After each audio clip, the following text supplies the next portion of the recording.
সেবন হয়, মাদক সেবিকা হয়, তখন হইল তার নেশাগ্রস্ত হয়, সে কি করে, তার মেধা লোপ পায়, তার শারীরিক সক্ষমতা লোপ পায়, সবকিছু লোপ পায়, তখন সে মানুষ খুন করতে পর্যন্ত দিতে পায় না।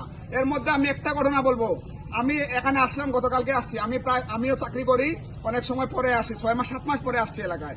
আমি শুনলাম এই মাদক সেবন করে একটা লোক এদিকে যাচ্ছে, তার বন্ধুর সাথে যাচ্ছে, যাওয়ার পরে তার বন্ধুকে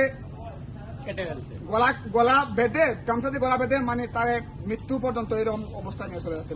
মারা যায় নাই, কিন্তু এরকম ঘটনা কেন? তার ওই পকেটে টাকা আছে, ওই টাকা নেবে, এই টাকা দিয়ে সে মাদক সেবন করবে।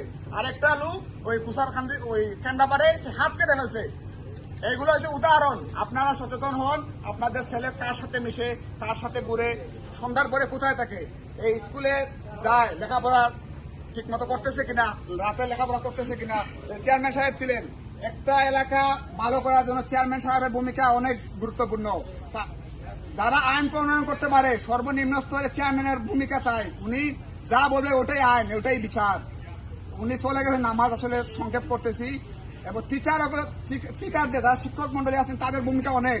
তারা এই যে আপনার 9, 10 বাচ্চা কাচ্চা পড়ে, ওই সময় থেকে সিগারেট খাওয়া শিখে। আপনারা অ্যাড্রেস করবেন, টিচাররা আসছেন, তারা তাদের বাচ্চা কাচ্চাদের অ্যাড্রেস করবে, তাদের স্টুডেন্টদেরকে অ্যাড্রেস করবে। আপনারা সচেতন হন। আপনারা এখন আজকে থেকে শপথ নেন যে আমরা এই এলাকায় মাদক বিক্রি করতে দেব না, কাউকে মাদক সেবন করতে দেব না। আমার ফ্যামিলিকে রক্ষা করব, এলাকা রক্ষা করব, সমাজ ভালো করব।